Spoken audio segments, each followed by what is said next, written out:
आह्वान क्रमे भुवनेश्वर चाल कार्यक्रम आयोजन करा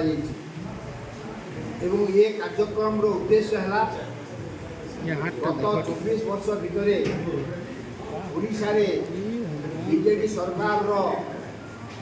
दुर्नीति अवहेला व्यभिचार एवं गत 10 वर्ष भितर केंद्र सरकार संपूर्ण क्षेत्र में विभिन्न क्षेत्र में विफलता पर्दाफाश करने मूलतः रखा सारा ओडिशा रु हजार हजार संख्यार कांग्रेस कर्मी माने भाग ने संबलपुर जिल्ला बहु संख्यार कांग्रेस कर्मी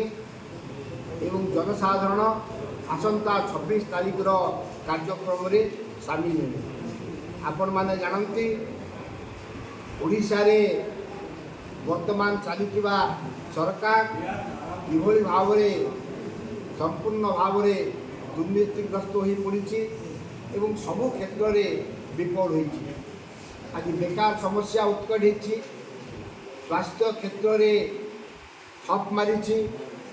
शिक्षा क्षेत्र में जदि आप देखिए ताहले शिक्षक ठारू आदाय करी अध्यापक पदवी सबू खाली रही एवं एते परिमाण रे दुर्नीति बढ़ी जाइए जहाँकि लोकंकर दुर्विषय हो पड़ा एवं सारा राज्य रे एक परिवर्तन स्वर प्रतिवाद स्वर दिन को दिन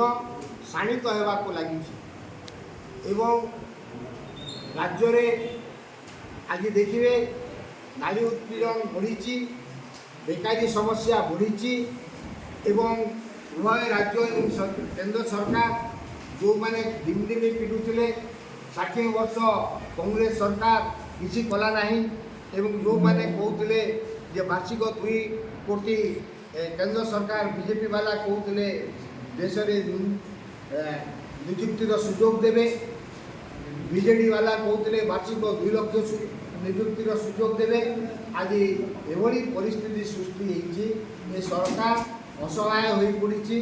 एवं बाध्य हुई जो युव वर्ग में जो असंतोष देखा उपशम करने आज लॉलीपॉप देला भाया गोटे स्वयं कार्यक्रम घोषणा कर नामक मात्र 1 लाख टंका युवक मान दि तेणु यू क्षेत्र जना पड़ी कि भाव में ए सरकार प्रति क्षेत्र में विफल होती आगामी दिन में कांग्रेस दल